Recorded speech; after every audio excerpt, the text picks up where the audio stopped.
Buenos días, bienvenidos a una nueva edición de los desayunos con el Clúster Marítimo Español. En esta ocasión tenemos el honor de contar con la presencia del secretario de Estado de Turismo, Fernando Valdés Berelst, que nos hablará sobre el rumbo que lleva la economía, el sector turístico para un sector turístico sostenible. Tiene la palabra el presidente del Clúster Marítimo Español, don Alejandro Aznar Sáenz. Excelentísimas autoridades, queridos socios, bienvenidos a este nuevo desayuno. Permítame, secretario, que le presente nuestra visión del sector marítimo y de la colaboración público-privada que desarrolla el Clúster Marítimo Español. Hoy nuestro clúster está constituido por 130 socios, pertenecientes a todos los sectores relacionados de alguna manera con la mar: la acuicultura marina, armada y defensa, construcción naval, industria náutica de recreo, ingeniería e industria auxiliar marítima, pesca extractiva, puertos y servicios portuarios, energías marítimas, transporte marítimo, etc.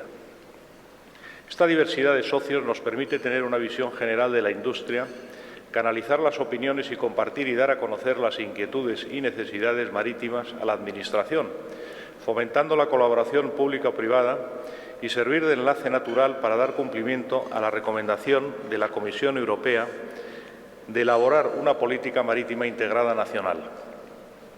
La principal actividad marítima europea es el turismo marítimo y costero, según el informe de EU Blue Economy Report. Este incluye las actividades derivadas de la recepción y atención a turistas en el espacio marítimo y costero, así como la actividad de cruceros y náutica de recreo. España lidera el ranking europeo.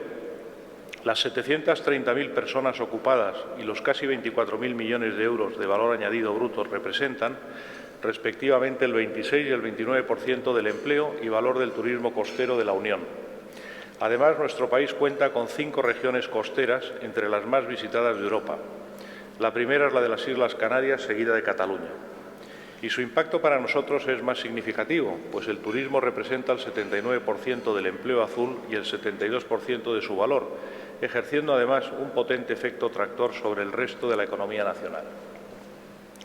Respecto a la náutica deportiva y de recreo, es importante destacar, frente a quienes critican cuando no desprecian su aporte, que cada 100 amarres se generan 3,1 puestos de trabajo en actividades formativas y deportivas, 20,7 en restauración y comercio y 15,8 en industria náutica, talleres y servicios.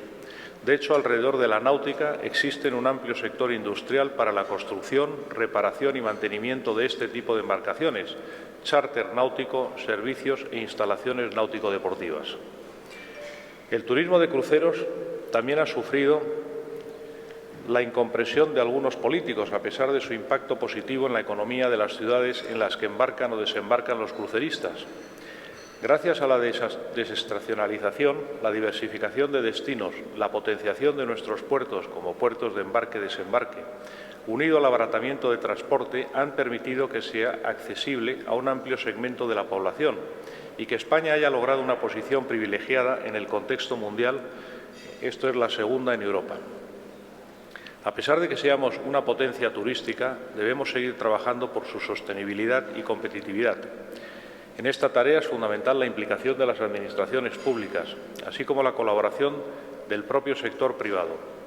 Desde el clúster venimos fomentando esta colaboración público-privada, poniendo sobre la mesa las diferentes iniciativas y medidas que necesita el sector y de las que paso a enumerar algunas de las mismas, para las que aprovecho la ocasión de solicitar el apoyo por parte de la Secretaría de Estado que dirige, así como del organismo Turespaña que preside. Por ejemplo, fomentar la celebración de grandes eventos deportivos marítimos internacionales y comerciales para atraer al turista náutico internacional. Aprovechemos nuestro amplio litoral, sus excelentes servicios y, sobre todo, sus infraestructuras marítimas y portuarias.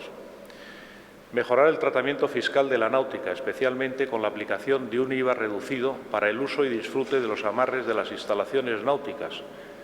Una actividad que, como hemos comentado anteriormente, tiene una gran capacidad tractora que tira de toda la cadena de valor, fomentando alternativamente el desarrollo y la cohesión social de las localidades costeras. En esta línea también habría que revisar el impuesto de matriculaciones aplicable a la compra de embarcaciones de recreo para uso privativo. También revisar el IVA aplicable al alquiler de embarcaciones de recreo, acercándolo progresivamente al existente en otros países europeos para mejorar la competitividad del sector y aumentar las ventas y la producción nacional. Poner en marcha un fichero informático de embarcaciones de recreo en la Dirección General de la Marina Mercante, al que puedan acceder las fuerzas y cuerpos de seguridad del Estado y las compañías aseguradoras, para obtener la información necesaria al respecto de los cumplimientos obligatorios. Algo similar a lo que se tiene en el ámbito de la automoción con la DGT. Promover el turismo de cruceros mediante la promoción de la oferta de servicios e infraestructuras portuarios para cruceristas, así como la mejora continua de las conexiones con los puertos que permitan compatibilizar la actividad con la movilidad urbano-metropolitana y la calidad de vida de los ciudadanos residentes en las ciudades portuarias. Es una actividad de gran utilidad para promover la sostenibilidad de las mismas, porque los cruceristas aportan riqueza en casi todas las áreas de la ciudad de acogida. En fin, hay mucho trabajo por hacer y esperamos que el Plan de Modernización y Competitividad del sector turístico, puesto en marcha desde el Gobierno de España, ayude a lograr los objetivos que nos marcamos para el ámbito de la mar, puesto que pretende diversificar y desestacionalizar la oferta. Un plan financiado con los fondos europeos que moviliza la mayor inversión pública de la historia para el turismo, 3.400 millones de euros, con el fin de impulsar un proceso de transformación para hacer más sostenible, más digital y más rentable nuestro modelo de turismo.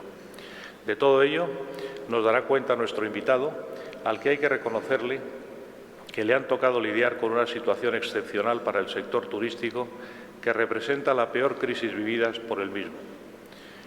En los 2 años vividos como secretario de Estado de Turismo, que se cumplirán en el mes que viene, ha tenido que hacer frente a los efectos de la paralización total de la actividad por la pandemia, al tiempo que ha tenido la oportunidad de diseñar el mayor plan público de inversiones para el sector turístico que se haya implementado nunca desde el Gobierno. En ambos casos se trata de situaciones inéditas e históricas. Fernando Valdés Verels es licenciado en Administración y Dirección de Empresas por la Universidad Carlos III de Madrid y máster en Relaciones Internacionales por la Universidad Autónoma de Madrid.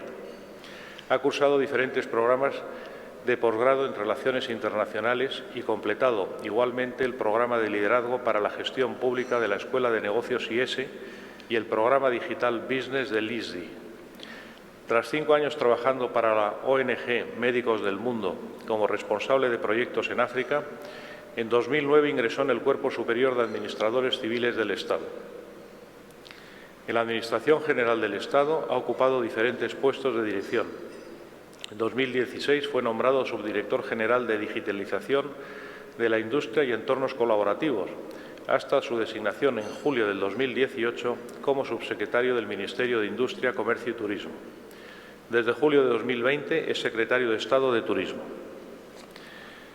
Pues muchas gracias. Al terminar la presentación de nuestro invitado, como siempre, podéis plantear las preguntas que me pasarán para transmitírselas a don Fernando. Muchas gracias, Fernando, cuando quieras. Muy bien. Pues muy buenos días a todos. Autoridades, señores y señoras, muchísimas gracias por acompañarnos esta mañana y muchas gracias al Clúster Marítimo Español, a Alejandro, al presidente, por invitarme a este encuentro. Escuchándote, no sé si efectivamente fue la mejor decisión la de hace 2 años.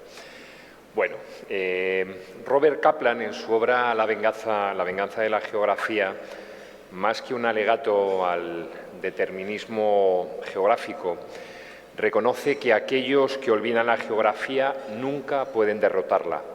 Pues bien, nuestra geografía nos ha enseñado a lo largo de los años la importancia estratégica y económica del mar.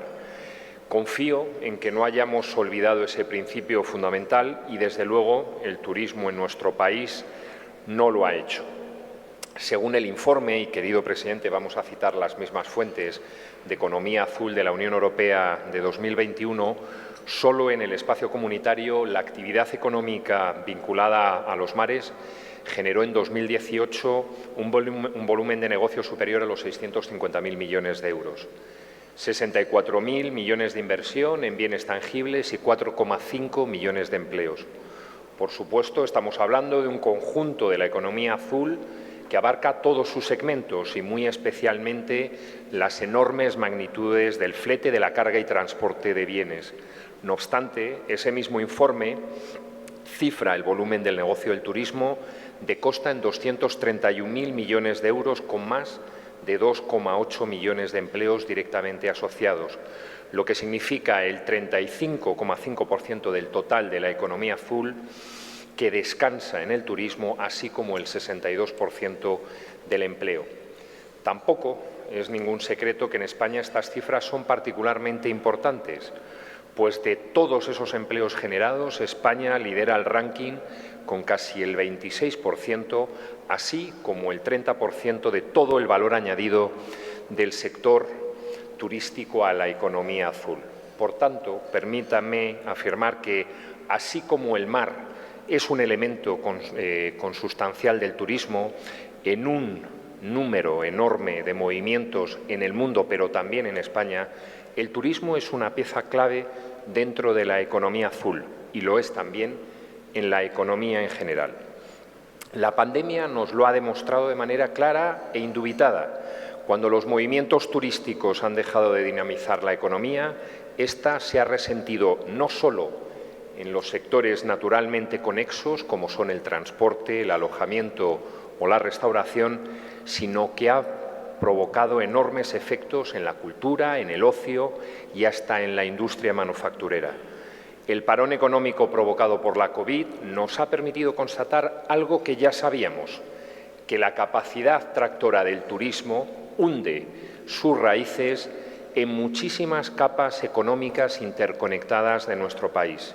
El turismo tiene la capacidad de frenar o acelerar, como pocos sectores, el conjunto de nuestra economía. Afortunadamente, estamos superando la crisis provocada por la COVID y todo apunta a que lo vamos a hacer este año ya con cifras récord. Así, el gasto de los turistas internacionales está creciendo de manera clara y por encima del número de turistas. En abril superó los 6.900 millones de euros. Esto representa aproximadamente el 97% de los niveles de ese mismo mes de abril de 2019, mientras que el número de turistas, algo más de 7 millones, en ese mismo mes de abril de 2022, supuso el 73% de los que vinieron hace 3 años. Del mismo modo, el gasto medio por viajero es ya superior a los niveles prepandemia. De los 987 euros hemos pasado a los 1.131 euros el pasado mes de abril, es decir, un aumento del 15% en términos nominales y del 4,4% en términos reales, descontando el efecto de la inflación.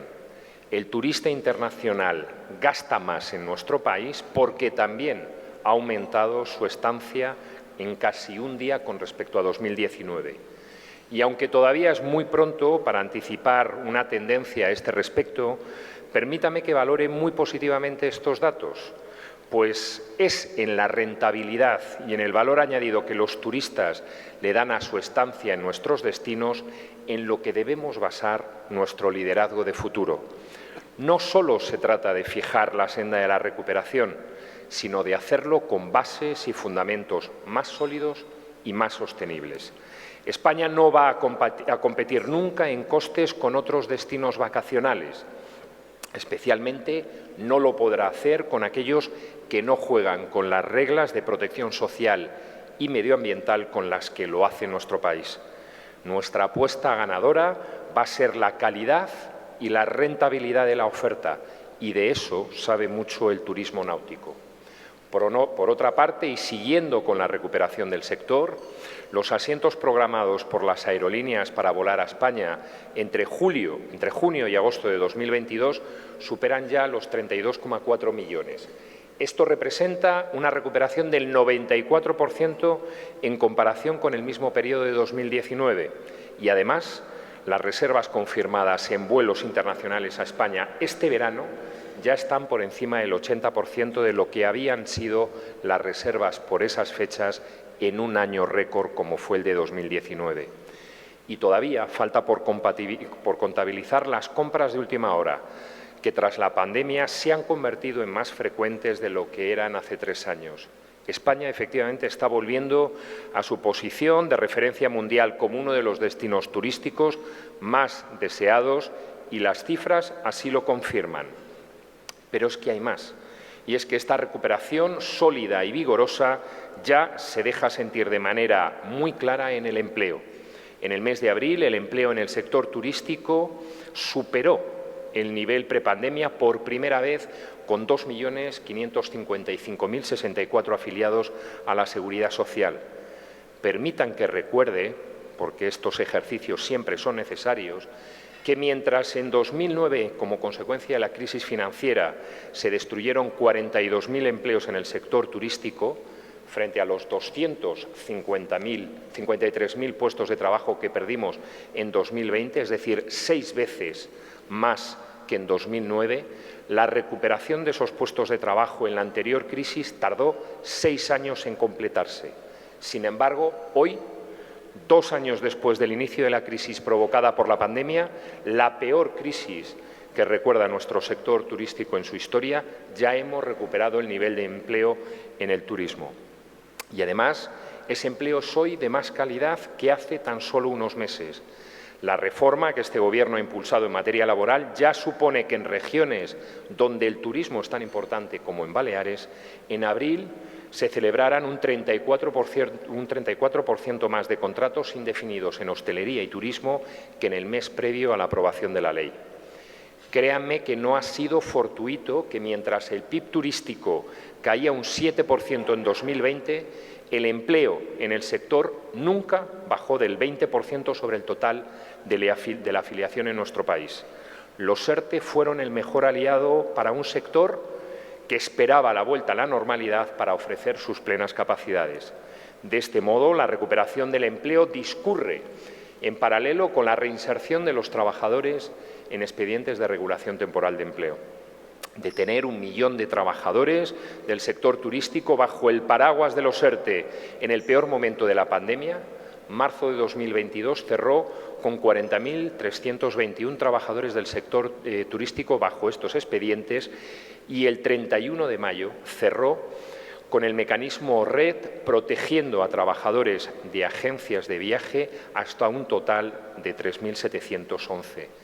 Porque si la calidad es la base de nuestra competitividad futura, las personas son la base de la recuperación y de nuestra pujanza turística internacional. Por otra parte, y siguiendo con esta relación de datos, el Banco de España cifraba el saldo del turismo en la balanza de pagos a cierre de marzo de 2022 en 7.941 millones de euros, una cifra que ya es un 9,8% superior a la del mismo periodo de 2019. Todo esto se suma a los excelentes resultados de la pasada Semana Santa, el primer hito de nuestro calendario turístico, donde la ocupación hotelera en todo el país fue del 85%, pero alcanzando hasta el 95% en regiones como Extremadura y Castilla y León, o el 90% de media en Asturias, Gran Canaria o Fuerteventura, por ejemplo. Todas estas magnitudes nos permiten anticipar una buena temporada alta y un cierre del ejercicio que, conforme a las cifras del propio sector, del que también participáis, anticipa una recuperación del 91% del PIB turístico de 2019. De nuevo, conviene recordar que en 2009, con el inicio de la crisis financiera, el PIB turístico tardaría hasta 7 años en recuperarse completamente.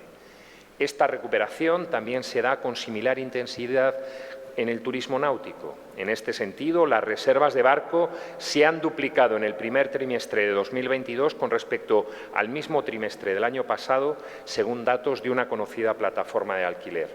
El viajero náutico ha comenzado a reservar con más antelación, como en tiempos prepandemia, y más del 60% de las reservas hechas en el primer trimestre son para navegar los meses de junio, julio y agosto. Una recuperación rápida y sólida del sector turístico que responde sobre todo al esfuerzo y a la tenacidad de empresas, empresarios y trabajadores, y al compromiso también del Gobierno con este sector durante los 2 largos años de pandemia.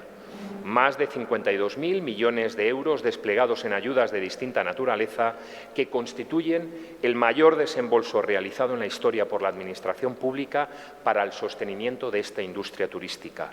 Los ERTE, préstamos avalados por el ICO, prestaciones por cese de actividad para autónomos, operaciones estratégicas del Fondo SEPI, moratorias hipotecarias o ayudas directas son ejemplo de un Gobierno que siempre ha creído en la importancia estratégica del turismo en nuestro país. Pero no se trataba solo de contener, de sostener y de rescatar al sector, sino que la crisis provocada por la COVID nos permitiera a las organizaciones públicas y privadas transformarlo y modernizarlo, dotando al turismo de España de las herramientas para enfrentarse a los retos de antes, durante y después de la pandemia.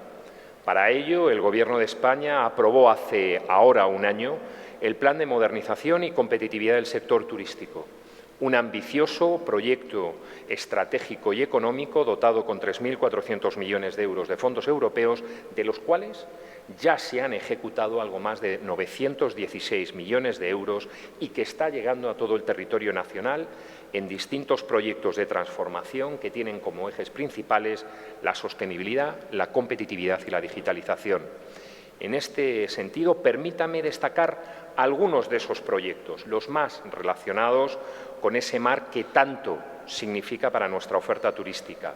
Así, por ejemplo, quiero destacar los 190 millones de euros invertidos por la Secretaría de Estado en 41 destinos turísticos de costa por medio de los planes de sostenibilidad y resiliencia turística, programas que tienen por objeto impactar en la base misma del hecho turístico, el territorio en el que éste ocurre. Les hablo de destinos de primer orden nacional como son Valencia, Palma de Mallorca, Ibiza, Cartagena, Denia o Marbella, en cuyos puertos operan diariamente buques de transportes de pasajeros y cruceros, así como embarcaciones de recreos que se beneficiarán directamente de inversiones, como también lo harán de los 345 millones que Puertos del Estado ha previsto para la adecuación de terminales de pasajeros y mejora de las infraestructuras de nuestra red nacional. Pero permítame ir más allá de los grandes polos portuarios. El programa de planes de sostenibilidad turística nos está permitiendo desarrollar acciones singulares que tienen un alto valor añadido para el turismo azul. Y es que algunos de estos proyectos van mucho más allá de la mejora de las infraestructuras y ahondan en la utilización del mar como atracción turística por sí misma, más allá de los arenales. Planes como los de la Reserva de la Biosfera de Las Palmas, que se centra en la creación de puntos de acceso regulados para el buceo, el de Ibiza, que busca conseguir la explotación sostenible como recurso turístico de las praderas de Posidonia que rodean la isla, o como el de Almuñécar, en Granada, que creará un parque subacuático de 100.000 metros cuadrados para el desarrollo de experiencias inmersivas de arqueología subacuática, son ejemplos de esta apuesta. La semana pasada tuve la oportunidad de visitar Altea, donde una inversión de 4 millones de euros tendrá entre sus objetivos principales la promoción turística de los eventos náuticos de esa ciudad. Y la anterior semana pude conocer Portmán, en Murcia, donde el Ayuntamiento de la Unión se ha propuesto desarrollar una experiencia turística con fondos europeos educativa en torno a los vertidos contaminantes que destruyeron la bahía entre 1957 y 1990 y sus tremendas consecuencias para el medio ambiente marino y terrestre que aún pueden observarse. El turismo tiene para nosotros una capacidad que va mucho más allá del ocio y del descanso. El turismo, como experiencia, tiene también la capacidad de educar y de generar conciencia. En este último caso, para generar conciencia sobre la conservación del entorno marítimo, un objetivo estratégico que la Comisión Europea ya ha identificado en su comunicación al Parlamento y al Consejo sobre el nuevo enfoque de la economía azul, y cito textualmente: promover y apoyar el desarrollo del ecosistema marino y costero a través de los fondos de la Unión Europea que estarán destinados a presentar la diversidad del patrimonio marítimo del continente. En definitiva, quiero con esto trasladarles la importancia que para la Secretaría de Estado de Turismo tiene el mar y cómo hemos diseñado unos fondos de recuperación que tienen el turismo azul muy presente. Para nosotros, los operadores turísticos, ustedes aquí representados, vinculados con el mar, son cruciales en toda nuestra estrategia. De un lado, los operadores relativos al producto vacacional, que encuentra su mayor reclamo en las playas, un segmento en el que nuestro liderazgo mundial es indiscutible, con 8.000 kilómetros de línea de costa y ya 621 playas certificadas con bandera azul. Un año más, España es líder mundial en esta materia. Y de otro lado, quiero destacar el crucerismo, el segmento dentro del sector turístico internacional que mayor crecimiento ha experimentado en los últimos 10 años. Así, en 2019, su aportación al conjunto de la economía global se cifró en 150.000 millones de dólares y 1,17 millones de puestos de trabajo. También en España el crucerismo es fundamental en nuestro liderazgo turístico, con unas cifras prepandemia superiores a los 10,6 millones de pasajeros, 6.000 millones de euros de volumen de negocio y más de 50.000 puestos de trabajo asociados. Un segmento con el que trabajamos intensamente durante toda la pandemia y agradezco también a mi buen amigo Álvaro por lo mucho que hemos sufrido durante esos meses en la elaboración de los protocolos sanitarios que permitieron la reactivación temprana ya durante 2021 con las primeras experiencias de navegación de cabotaje en Canarias, con 385 escalas en el primer semestre de 2021, cuando el resto de puertos aún permanecían cerrados, y hasta la llegada, el 26 de julio de 2021, del Mein Schiff al puerto de Málaga.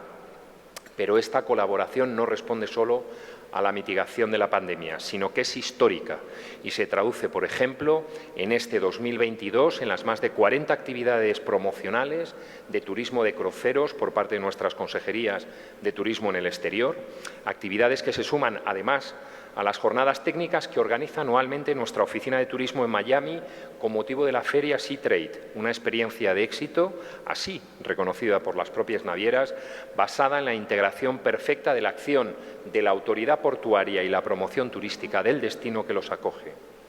Según datos de CLIA, casi el 70% de las empresas de los cruceros tuvieron que afrontar despidos temporales o definitivos durante la pandemia. Sin embargo, hoy el 60% de las organizaciones relacionadas con cruceros está contratando personal para esta temporada, cuando se espera que casi el 100% de la flota esté en servicio el próximo mes de agosto y puertos como el de Palma de Mallorca tienen ya completo su calendario de atraques para 2023 y 2024. Una buena prueba de la recuperación de este segmento que se añade al esfuerzo inversor de las navieras para la temporada 2022 que se concretará en la botadura de 16 nuevas naves. No quiero en este punto dejar de mencionar como muestra de la competitividad de España como destino crucerista que el Wonder of the Seas, el mayor buque de pasajeros construido hasta la fecha, operará esta temporada desde Barcelona.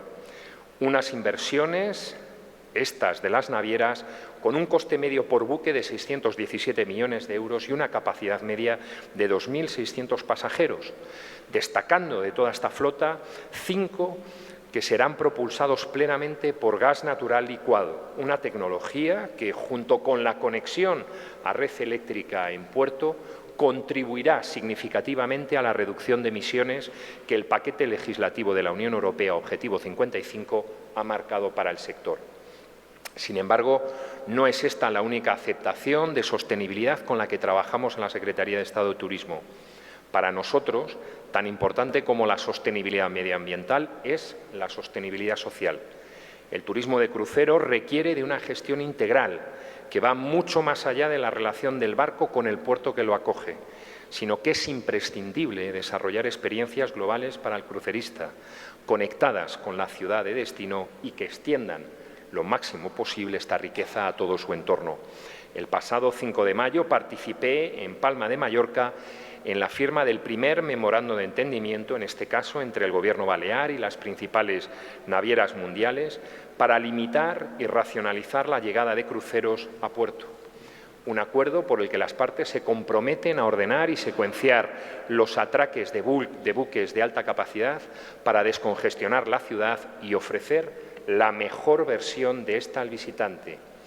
He de decir que me siento particularmente orgulloso de la altura de miras mostrada por las partes, tanto institucional como corporativa, empresarial, que han sabido ver que una experiencia menos masificada para el crucerista es calidad y rentabilidad, que unos servicios de tierra que no vean superada su capacidad de carga también es calidad y sostenibilidad, y que una sociedad que recibe con menor saturación al visitante es la única alternativa al futuro de esta actividad. Este acuerdo es un buen ejemplo del mandato que la Comisión Europea libraba en esa comunicación a la que me refería antes: gestionar los flujos turísticos de manera inteligente, diversificar la oferta turística y aumentar el turismo fuera de temporada. Haber sabido entender la importancia de esto es un éxito corporativo e institucional que da cuenta que para esta industria, la industria naviera, tiene la sostenibilidad en tanto condición irrenunciable para su existencia. Concluyo ya, y lo hago de nuevo agradeciendo la invitación y destacando una vez más el valor que esta Secretaría de Estado da a la mar y al turismo náutico. No en vano, nuestro modelo de desarrollo turístico empezó en las orillas del mar en los años 60, un modelo que hemos sabido exportar a todo el mundo. Mucho ha cambiado desde entonces y aunque hemos superado con creces todas las expectativas de ese pasado, no me cabe duda de que al menos una parte muy significativa del futuro de este sector turístico ha de venir de la mano y de la relación con el mar, porque no podemos olvidar nuestra geografía. Muchas gracias.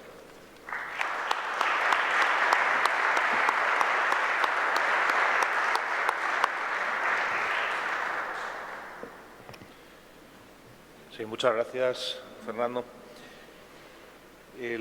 Cuando empezamos, el clúster marítimo español ocupa una posición en el clúster, la Unión de Clústeres Marítimos Europeos, la NNMC, en este caso una vicepresidencia, y fue muy importante cuando se creó hace ya 5 años ese documento de la economía azul de la Unión Europea con el comisario Vela. Se consiguió por primera vez, por lo menos para tener identificados los datos del sector, crear aquel documento, y luego lo importante pues era irlo complementando año a año, y también se consiguió que se dotase de un presupuesto para seguir actualizando esa economía azul europea. De hecho, a España nos benefició mucho, porque una de las cosas que se discutieron mucho era hasta dónde llegaba el turismo costero, y al final me parece que quedó establecido en los 10 kilómetros tierra adentro de hipernoctaciones, no sé si eran 1 o 2 noches. Claro, eso en España, pues como hemos dicho, hemos salido muy beneficiados, ¿no? Pero desde nuestro punto de vista, que no somos hoteleros o restauradores fundamentalmente, sino que nos preocupa ese turismo experiencia que comentabas, ese turismo que puede crear mucha industria náutica, de talleres, de reparaciones, etcétera, etcétera, pues ya si quieres empiezo con esta primera pregunta de ANEN. ANEN es la asociación que se ocupa de este turismo náutico y lo identifica como un subsector el turismo náutico. Entonces dice, España es una de las potencias turísticas internacionales y, por supuesto, europeas. ¿Cuál cree que son los principales retos a los que nos debemos enfrentar para posicionarnos como líderes también en el subsector? Yo completo esta pregunta con la introducción que hicimos y que me preocupa mucho el tema, o nos preocupa mucho el tema del IVA. Es decir, tenemos unos IVAs aplicados a esa industria náutica, ya sea de recreo o de charter, comparativamente muy superior a las de nuestros vecinos europeos, y con esos 8.000 kilómetros de costa pues podríamos tener un desarrollo muy importante. ¿Cómo ves este asunto? Bueno, pues muchas gracias a los colegas de ANEM. Vamos a ver, yo creo que como subsector, como segmento fundamental del turismo, el turismo náutico comparte algunos de los retos fundamentales del sector turístico general y luego tiene algunos particulares. De esos retos conjuntos me quiero detener en lo que creo que son dos fundamentales. El primero tiene que ver con la sostenibilidad. El turismo náutico, sin duda, ha de participar de ese reto de la sostenibilidad, porque la sostenibilidad ya ni siquiera es un elemento de compliance, ya ni siquiera es un elemento de cumplir con los estándares europeos, de cumplir incluso con los ODS, ese ODS 17. La sostenibilidad ya se está convirtiendo en un elemento de competitividad y lo estamos viendo en toda la cadena de valor del sector turístico y probablemente también lo empezaréis a percibir en el sector de turismo náutico, porque la gente está dispuesta cada vez más a darle valor a su experiencia turística si ésta es sostenible, si ésta reduce el impacto o la huella de carbono, si ésta tiene en cuenta otros elementos, como anticipaba, no solo de la sostenibilidad medioambiental, sino de otros elementos asociados a la sostenibilidad social. Son todos aspectos que creo que van a suponer un reto para el segmento del turismo náutico y que me consta que estáis abordando con una integración cada vez más armoniosa con el entorno, con una participación de la vida turística de cada uno de los puertos y destinos donde operáis. Y esto me hace pensar con el segundo gran reto general, que tiene que ver con la experiencia. Yo creo que hay un enorme reto, y no solo del sector turístico náutico, sino del conjunto del sector turístico, precisamente porque es en la rentabilidad, lo decía en mi intervención, es en la rentabilidad y en ese valor que se le pueda dar a la estancia y a la experiencia del visitante, en donde nosotros vamos a poder competir o como palanca fundamental de competitividad de nuestro sector turístico. Y una experiencia significa dotar a vuestra oferta, a la oferta de turismo náutico, de una globalidad de servicios. Implica que quien va a poder disfrutar del alquiler de una embarcación o de un amarre, cada vez más va a tener acceso a través del servicio que le ofrecéis a una amplia gama de experiencias y datos sobre el desarrollo del turismo en el destino que conforman, que configuran una experiencia que el turista va a estar en disposición de pagar, va a tener ese interés de cuanta mejor sea la experiencia, cuanto más seamos capaces de diferenciar la oferta, vamos a obtener el rendimiento y una mayor rentabilidad a la oferta. Lo estamos viendo con los datos, estamos viendo que ya durante el primer cuatrimestre del año estamos superando los niveles de ingreso con menor número de turistas. Esto, insisto, no estamos confirmando todavía una tendencia, pero sí nos permite anticipar que es esa la senda que debemos de seguir. Y en cuanto a los retos más particulares, yo no voy a entrar no porque no quiera, sino porque creo que no soy la persona indicada para entrar en el debate fiscal. Sí que comparto una reflexión, y es que creo que ahora mismo el debate en la Unión Europea va hacia un proceso de armonización y todavía es muy temprano si esa armonización va a acabar resultando en una bajada de tipos o en una subida de tipos en función del bien o servicio. Esto es un debate que está ocurriendo en la Comisión Europea, que se está teniendo precisamente para abordar el futuro de la competitividad del conjunto de nuestras economías.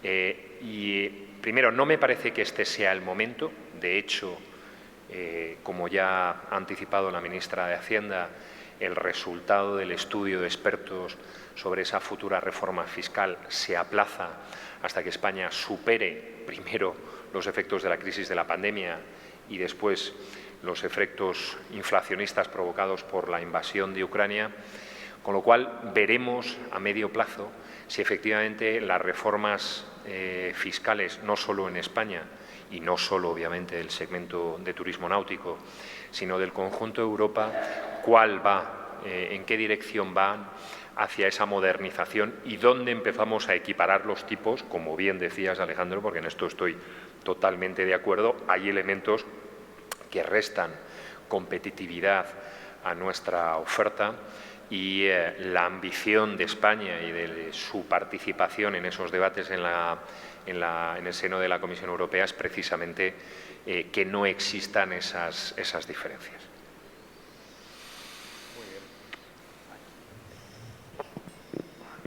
Aquí hay una serie de preguntas que las podemos englobar y promueven la promoción del turismo nuestro en el exterior, por ejemplo. Dice, ¿qué apoyos puede prestar Turespaña a los puertos turísticos españoles en su promoción en el extranjero? ¿Nos puede indicar las ayudas de la Secretaría de Estado de Turismo a la promoción exterior del turismo náutico? Es decir, conseguir que España sea destino náutico. Y una tercera del profesor Tamames, que también va en esta dirección. Dice que la pregunta también es para el presidente del clúster, pero bueno, a ver, ¿no se ha pensado en fletar un buque en condiciones adecuadas por el clúster para hacer un periplo, digamos, por los puertos de pasaje de la península, para apreciar lo esencial, los puertos y el importante muestra de la economía azul? Sería bueno, es decir, como promoción. Entiendo que más o menos, Ramón, la letra ya más o menos va en esta línea la pregunta. En definitiva, son promoción de este turismo náutico. Muy bien, vamos a ver. Lo que hacemos, como anticipaba, en materia de turismo azul y turismo náutico en nuestra red de consejerías exteriores, ahora mismo ocupa un papel importante. Voy a destacar un par de elementos que creo que son adicionales o que podemos hacer más de lo que estamos haciendo. Como anticipaba, este año solo en los POAs, en los planes operativos de nuestras consejerías, hay 44 actividades. Tenemos que pensar que cada una de esas actividades implican la movilización de operadores turísticos, implica la realización de una actuación. Por ejemplo, nuestra consejería de turismo en Dublín hizo un fan trip con una serie de operadores y opinadores turísticos de ese país, los llevó a Barcelona para que se montasen en el Wonder of the Seas. Pero hasta 44 acciones concretas estamos desarrollando, algunas en colaboración con ANEN, quiero recordar, como el Sail the Way o el apoyo al 11º, creo que va a ser el Congreso Náutico de Valencia. Pero también desde Turespaña se ha colaborado, por ejemplo, con la edición de Sail GP, se lleva haciendo durante los últimos años, prestando el logo de Miró a esa embarcación, pero también promocionando el evento en toda nuestra red exterior, con lo cual ya tiene un espacio importante en nuestra promoción. España es destacado como destino de turismo náutico, de turismo azul, que completa y complementa, y buena prueba de ello es la demanda que están teniendo esta oferta en nuestros puertos por el turista internacional. Pero sí, efectivamente, podemos hacer más. ¿Cómo podemos hacer más? Yo creo que se está en camino, o ya ha habido negociaciones por distintos operadores, algunos de vosotros estáis aquí hoy representados, para convertir el turismo náutico en nuestro país en un club de producto. Y un club de producto es mucho más que solo un club que pueda acceder a condiciones excepcionales en materia de promoción o a trabajos adicionales, y lo comentaba el presidente al principio de este turno de preguntas, donde nosotros podemos contribuir a informes asociados al turismo náutico. Un club de productos significa, y este es el segundo elemento, o una de las segundas preguntas que se formulaban, cómo se va a apoyar desde los fondos europeos a esa experiencia de turismo náutico o de turismo azul. Hemos desarrollado un concepto que se llama Experiencia Turismo España. Un concepto que está basado, con trascender el concepto de producto. El concepto experiencia consideramos que abarca mucho más, que da mucho más valor a la estancia, a la vivencia del turista en el destino, a poder disfrutar de toda la oferta turística del destino, y vamos a poner a disposición del sector 100 millones de euros. En una primera convocatoria de 25 millones de euros os anticipo que se han presentado 11 proyectos de turismo náutico a estas convocatorias que precisamente lo que quieren es mejorar. Tienen 3 líneas de programas o hay 3 líneas de intervención en este programa. Una tiene que ver con innovar la oferta de la experiencia turística, adecuarla a la digitalización, a cuestiones relacionadas con la sostenibilidad. Otra tiene que ver con la adaptación de la experiencia a distintos perfiles. Todos somos conscientes que cada vez más las nuevas tecnologías nos permiten ser mucho más selectivos con la promoción que hacemos de nuestras experiencias turísticas. Nos permiten perfilar quiénes vienen, quiénes alquilan nuestros barcos, quiénes disfrutan de nuestro servicio, para intensificar nuestras acciones de venta y marketing con esos segmentos. Y la tercera parte de ese programa tiene que ver precisamente con la promoción. Cómo mejoramos la comunicación, cómo desarrollamos nuevos medios que permitan desarrollar mejor la promoción y comunicación, cómo adaptamos nuestro producto o el relato de nuestra experiencia a mercados, a lenguajes de mercados en donde no estamos operando, cómo llevamos nuestro producto a mercados donde tradicionalmente no operamos. Ahí queremos mejorar en esa experiencia. Y me refería al Club de Producto porque lo que queremos es precisamente crear redes de experiencias. A través de esta colaboración con el clúster y con asociaciones que participen de la oferta del turismo náutico, precisamente lo que queremos es mejorar esas redes, que esas redes perfeccionen su oferta de experiencia turística. Tenía la oportunidad, no relacionado con el turismo náutico, pero sí con el turismo Starlight. Tenía la oportunidad de hablar con su presidenta, la presidenta de la asociación, y precisamente relacionaba una serie de actuaciones en todo nuestro territorio que ejemplifica qué es lo que queremos. Nosotros lo que queremos es que a través de una experiencia única en España, un turista sepa que puede hacer una cata de vino y observación de estrellas en un hotel en Menorca, pero también pueda ir una experiencia con niños para aprender sobre las estrellas en mitad de Castilla-La Mancha, o pueda hacer una observación un poco más experta en un observatorio de La Palma. Todo eso lo tiene España y lo que necesitamos es perfeccionar esa oferta y contársela al turista. Y acabo con la formulación del profesor. Yo creo que es una excelente idea. Yo dejo en manos del presidente la mejor gestión de cómo poner un buque, que además tendría este maravilloso logo, a recorrer esos maravillosos destinos turísticos de España, que me parece una idea formidable. De hecho, estoy viendo a Mercedes Pardo, que es la directora del IME, el Instituto Marítimo Español. Se ocupa sobre todo de temas de formación, pero organiza una ruta de Santiago, náutica, El Sail the Way, el Sail the Way, y de promoción de esto que estamos hablando, pero sobre todo relacionado con la formación. Es que hay tantos aspectos de formación para el turismo costero en los que se puede avanzar. Es uno de los aspectos que más tiempo le dedicamos.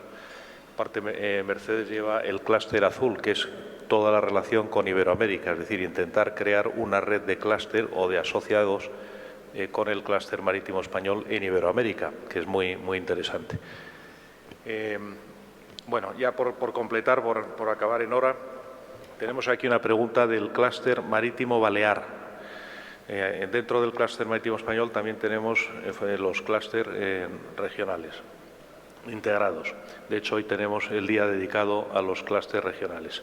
Entonces, pregunta Yolanda Piedra, que es su directora, dice que el clúster marítimo balear ganó el único proyecto COSME, parece, de clúster europeos para el sector turístico. A partir de septiembre y durante 24 meses gestionaremos el proyecto impulsando, financiando acciones de innovación, emprendimiento, calidad, digitalización e internacionalización. Se une a ello una mirada insular y de regiones ultraperiféricas de Baleares y Canarias. Pregunta: ¿cómo podemos completar estos servicios y qué apoyo nos puede dar la Secretaría que representan? Muchas gracias. Bueno, apoyo mucho. No sé si tengo tiempo para relacionarlo, pero efectivamente no solo a través del plan de modernización, sino nosotros ejecutamos anualmente presupuesto ordinario y son muchas las actuaciones, muchas de ellas también asociadas a la promoción de las actividades del clúster, pero me voy a centrar en una palabra que se ha comentado que se va a desarrollar en el ámbito COSME. Yo, por mi pasado en la Administración, conozco bien el mundo de las AEIs, de los clústeres y cómo lo apoya a través del programa COSME. La innovación, como parte de la colaboración con la Secretaría de Estado, yo me voy a referir a dos actuaciones que me parecen fundamentales. Una tiene que ver con la formación. Yo creo que innovación tiene que ver con formación, tiene que ver con el desarrollo de talento. Ahora que está tan de moda la ausencia de talento en el sector turístico y en otros sectores productivos del conjunto de nuestra economía, es verdad que nuestro país, como anticipaba, ha recuperado esas cifras de empleo, pero sí que tenemos que mejorar la captación de talento en el sector turístico. Y aquí, por ejemplo, yo sí os animaría a que entraseis en contacto con nosotros, porque una parte del paquete europeo tiene que ver con la formación en competencias digitales. Tiene que ver con la capacidad que tienen nuestros operadores del sector privado e institucional de adaptar la gestión, sus procesos de gestión y negocio a las nuevas competencias o a los nuevos habilitadores digitales. Y no solo me voy a quedar en lo tradicional, que normalmente lo solemos asociar al marketing digital o a la promoción en redes.